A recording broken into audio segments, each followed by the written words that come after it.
Bienvenue dans le lieu de confession, by Jimmy Résolution. Ici, lorsque la pluie tombe et que le tonnerre gronde, les voix se libèrent. Les secrets enfouis refont surface. Les vérités que personne n'a jamais osé prononcer trouvent enfin un refuge. Dans cet espace, des hommes et des femmes viennent déposer leurs blessures, leurs regrets, leurs fautes, leurs espoirs. Des histoires d'amour, de trahison, de miracles, mais aussi des douleurs silencieuses que personne ne voit.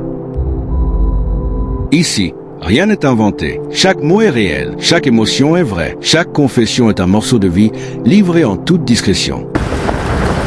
Abonnez-vous maintenant, invitez vos amis à nous rejoindre. Et si vous avez une histoire à partager, envoyez-la au numéro affiché à l'écran. Préparez-vous.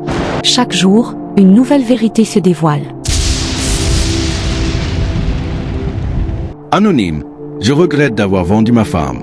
Je ne sais pas combien de personnes écouteront mon histoire jusqu'au bout. Mais si quelqu'un, à quelque part, peut apprendre de mon erreur, alors peut-être que Dieu m'accordera un peu de paix. Je suis un homme bamiléké, né et grandi à Bafoussam. Et aujourd'hui, je viens confesser quelque chose qui dépasse l'entendement humain. Quelque chose que je porte depuis 12 longues années. Une faute impardonnable. J'ai vendu ma femme. Pas pour la tuer, mais pour quelque chose de pire, pour nourrir ma propre richesse. Je suis né dans une famille pauvre. Nous étions 8 dans une petite maison. Je voyais mes amis réussir. Partir en ville, ouvrir des boutiques, construire des maisons au village, envoyer de l'argent aux parents. Moi, je vivais de petits travaux. Chargeur de sacs au marché, j'aidais les transporteurs, parfois même je veillais toute la nuit. À 32 ans, j'étais marié à Clarisse, une femme exceptionnelle. Elle vendait au marché, se battait chaque jour, mais moi, je ne pouvais rien lui offrir. Et chaque soir, je sentais son regard, non pas un regard de reproche, mais un regard de compassion. Et c'est ce regard qui me tuait. Je voulais plus. Je voulais lui offrir plus. Je voulais être un homme comme la société nous oblige à l'être. C'est à ce moment que Samuel, mon ami d'enfance, est revenu de Douala. Il est arrivé au village avec une voiture, des vêtements chers, une montre qui brillait au soleil. Je n'avais jamais vu quelqu'un du village réussir aussi vite. Le soir, je suis allé le saluer. « Grand frère Samy, tu as changé un. C'est quelle affaire tu fais maintenant ?» Il a ri. « Petit, dans la vie, il faut juste comprendre comment les choses fonctionnent. Explique-moi, je veux seulement réussir un peu. » « Tu veux vraiment réussir? Alors prépare-toi demain. On part en route. » Je n'ai même pas demandé où. J'avais trop faim de réussite. Le lendemain, on a quitté Bafoussam à 6 heures du matin. Direction inconnue. On a roulé pendant des heures, traversé des villages, des forêts, des pistes poussiéreuses, jusqu'à arriver dans un endroit où le réseau téléphonique ne passait même plus. Pendant le trajet, j'ai demandé « Samy, c'est quel genre de travail ?» Il a souri. Un travail qui peut changer ta vie pour toujours. Je croyais qu'il s'agissait d'un réseau d'affaires, d'un commerce, d'un investissement. Jamais je n'aurais imaginé.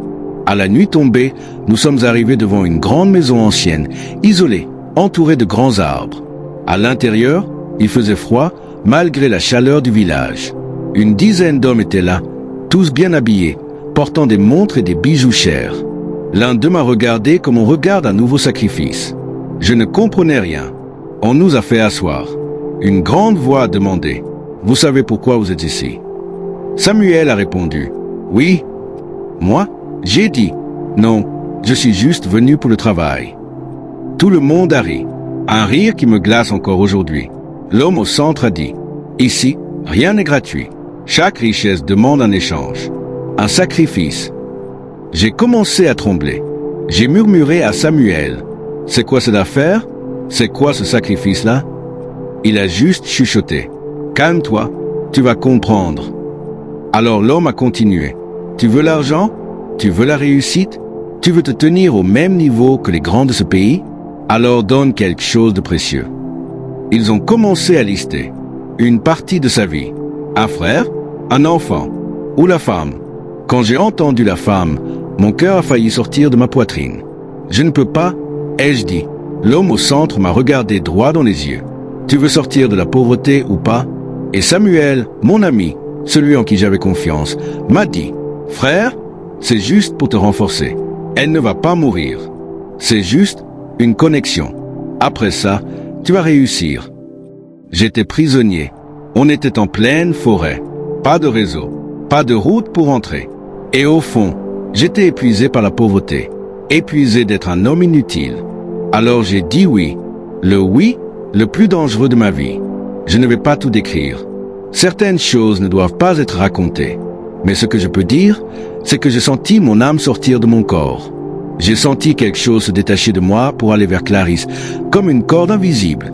On m'a dit, c'est fait, tu es maintenant parmi nous.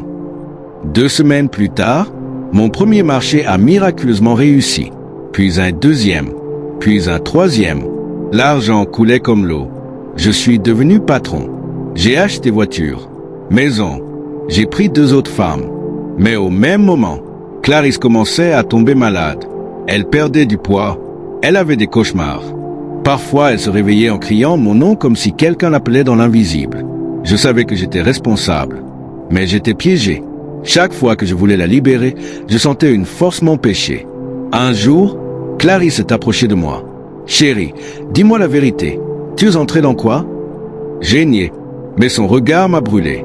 Je savais qu'elle sentait quelque chose. Je savais que son âme souffrait. Et moi, avec tout mon argent, mes voitures, mes femmes, je n'ai jamais retrouvé l'amour qu'elle me donnait. Aujourd'hui, je suis riche, mais mort à l'intérieur. La nuit, je fais des cauchemars. Je vois Clarisse ligotée, en train de pleurer. Je ne dors plus. Je regrette tout. Je veux sortir. Je veux libérer ma femme. Je veux retrouver mon âme. Mais je ne sais pas comment. L'église? Un prophète? Un marabout supérieur? Je ne sais plus. Je suis perdu. Complètement perdu. S'il vous plaît, aidez-moi. Je suis fatigué de porter ce secret. Je regrette tellement. Tita, ogano, mbindate, atinende. Ziye wumma, toto. Tata, ziye wumma.